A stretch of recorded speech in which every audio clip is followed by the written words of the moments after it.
Republic Act 7877, also known as the Anti-Sexual Harassment Act of 1995, provides a legal framework to address various forms of sexual harassment in the workplace, schools, and training environments. Categorically defines offensive, sexually oriented remarks, and sexually suggestive language as constituting sexual misconduct. This section makes it clear that such language creates a hostile, intimidating, and uncomfortable environment, particularly for women, who are often the primary targets of this behavior. When we discuss discriminatory language in this context, RA 7877's provisions offer strong legal support for holding individuals accountable for language that belittles women, undermines their authority, or associates femininity with incompetence. It emphasizes the importance of respectful communication, protecting women from offensive, degrading language.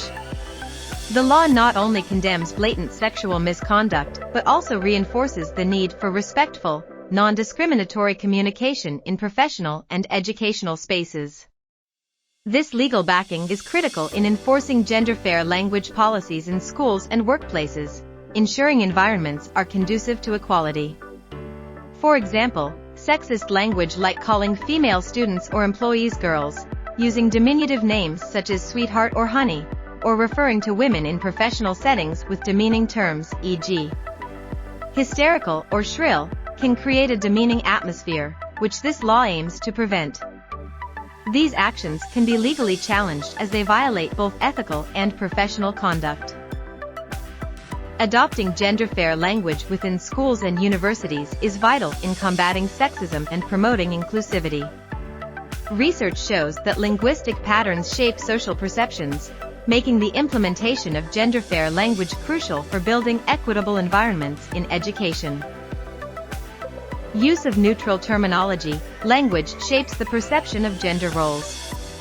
Schools should avoid gender-specific terms like chairman or headmaster, opting instead for gender-neutral alternatives such as chairperson and head teacher. Similarly, instead of addressing a group of students as guys, more inclusive terms like students or everyone should be used. Inclusive pronouns. Educators can foster inclusivity by using gender-neutral pronouns like they, them, or explicitly asking students about their preferred pronouns. This encourages respect for non-binary and transgender students and promotes an inclusive learning environment. Awareness programs and workshops. Schools should provide training for teachers and students on how language can perpetuate gender stereotypes. Workshops can highlight how terms like bossy or shrill are often used to demean women in leadership positions, while assertive is more commonly attributed to men in the same roles. These programs can raise awareness of unconscious biases and foster a more gender-sensitive culture. Avoiding gender marking. Gender marking refers to the unnecessary addition of gender qualifiers to roles that are traditionally viewed as male-dominated. For instance, instead of referring to someone as a female engineer or woman principal, the gender-neutral engineer or principal should be used. This avoids reinforcing the idea that certain professions are inherently male-dominated. Institutional support. To fully integrate gender-fair language, schools must establish clear policies and guidelines that promote this practice. Schools can align their internal codes of conduct with the provisions of RA 7877, establishing committees on decorum and investigation, CODI, to handle complaints of discriminatory language or harassment. These committees can work proactively to prevent language-related misconduct.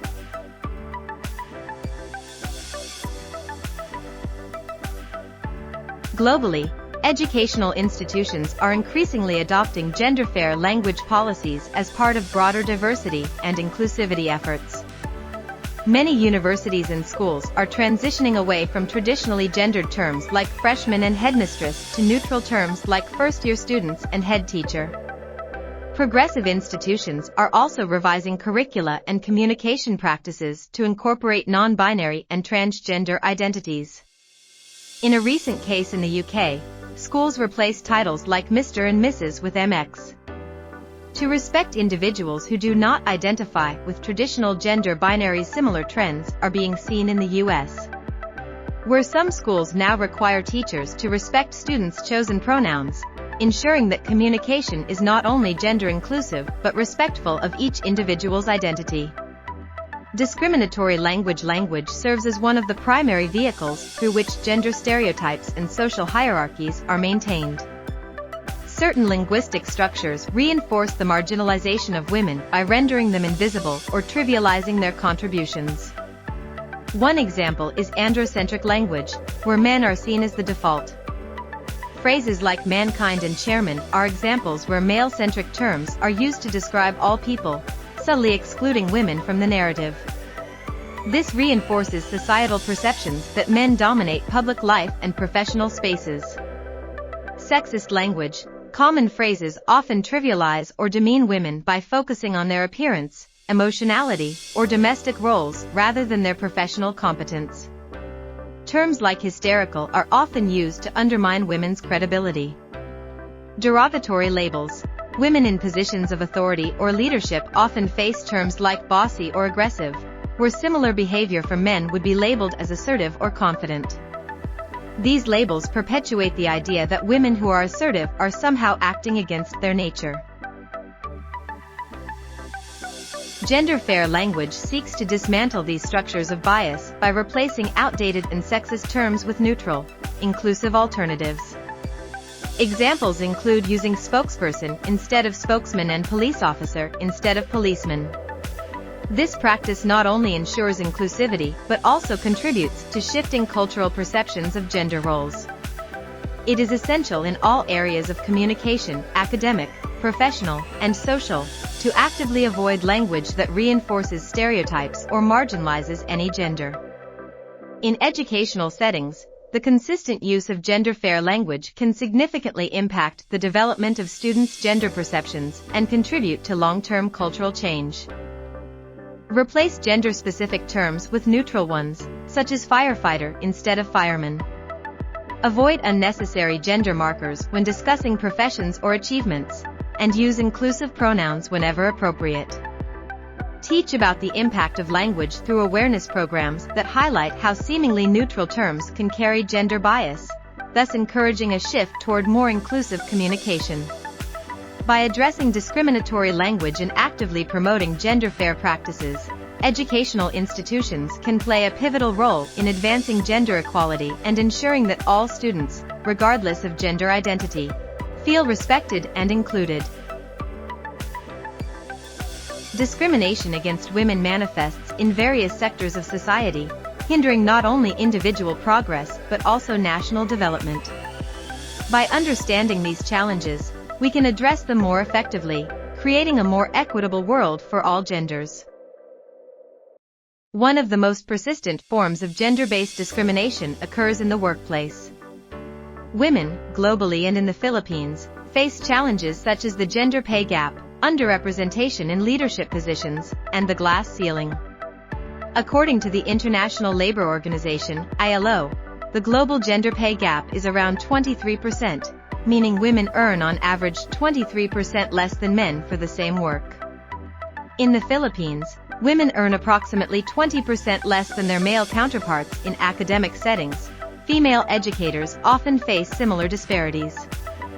Female teachers, especially at the higher education level, are less likely to occupy leadership roles such as university presidents or deans compared to their male counterparts, despite comparable or higher levels of education and experience. A 2021 study showed that fewer than 30% of senior administrative positions in universities worldwide are held by women. Although there have been notable female political figures in the Philippines, such as Cory Aquino, the first female president in Asia, and Leni Robredo, the best vice president ever, the representation of women in political leadership remains disproportionately low. According to the Philippine Commission on Women, PCW, women made up only 28% of the country's lawmakers as of 2022. This underrepresentation is not unique to the Philippines. Globally, only 26.4% of parliamentary seats are held by women. Gender disparity in political leadership also translates to student governance. In many schools, boys are more likely to run for and win leadership roles such as student body president, reflecting broader societal biases. Schools can take an active role in addressing these biases by encouraging female participation in leadership training and workshops, fostering an environment where girls are equally empowered to pursue leadership positions. While significant progress has been made in terms of access to education for girls, gender disparities persist, especially in rural and impoverished areas. According to a UNESCO report, more than 130 million girls globally were out of school in 2020. Cultural norms, poverty, and a lack of access to facilities such as menstrual hygiene products often prevent girls from continuing their education. In the Philippines, although gender parity has improved, girls in rural and indigenous communities still face barriers in accessing quality education due to cultural traditions that prioritize boys' education over girls. In many rural areas, girls often miss school due to household responsibilities, early marriages, or limited school facilities initiatives like conditional cash transfer programs, e.g. the Pantawid Pamalayang Pilipino program or 4PS, have attempted to keep girls in school by providing financial incentives to families. However, challenges remain, particularly in ensuring the quality of education and addressing dropout rates among teenage girls. Discrimination against women is inherently unjust because it limits opportunities based on gender rather than merit, perpetuating inequalities in various facets of life. Gender-based disparities in education, employment, and political representation deny women their basic human rights to equal participation in society. Furthermore, these barriers do not only affect women but also hinder the overall growth of a nation by underutilizing the potential of half its population. According to the World Economic Forum, WEF, gender inequality in the workforce costs the global economy $160 trillion in lost productivity each year. In countries like the Philippines, where economic progress heavily relies on an educated and skilled workforce, these gender disparities weaken economic competitiveness and growth. In education, limiting opportunities for girls and women reduces the pool of qualified individuals capable of contributing to innovation and national progress. For instance, girls who are denied access to STEM, science, technology, engineering, and mathematics fields due to gender stereotypes miss out on high-paying jobs and crucial roles in technological advancements. In an ideal society, merit and ability should be the only factors determining an individual's success or contribution, not their gender. However, gender discrimination persists, robbing women of equal opportunities and stunting societal development.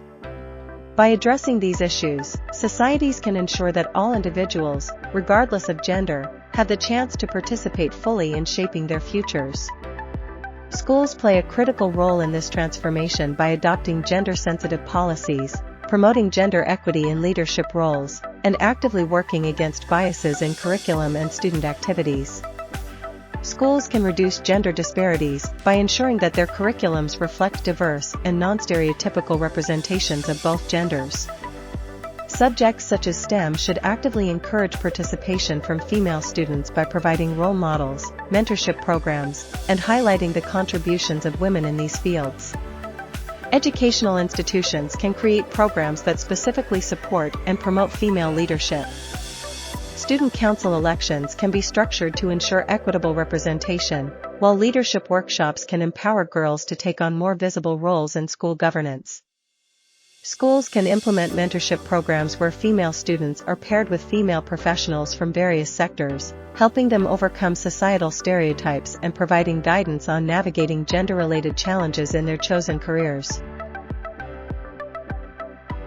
The Philippines has a robust legal framework aimed at safeguarding and promoting the rights of women. This framework is aligned with the country's commitment to both international conventions like the Convention on the Elimination of All Forms of Discrimination Against Women, CEDAW, and national initiatives to create a more gender-equal society.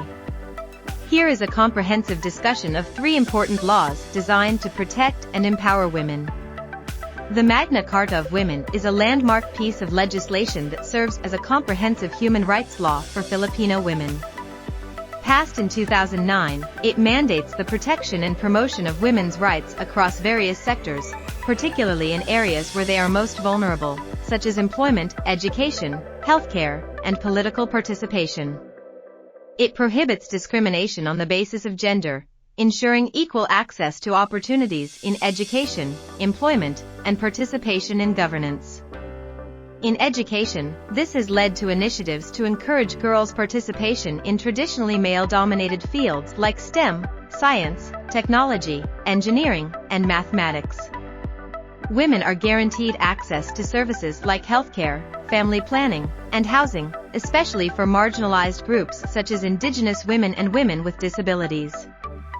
Schools are encouraged to develop gender-sensitive curricula, promoting gender equality from an early age. This can include everything from teaching students about the historical contributions of women to society to ensuring that textbooks and classroom discussions do not perpetuate harmful gender stereotypes.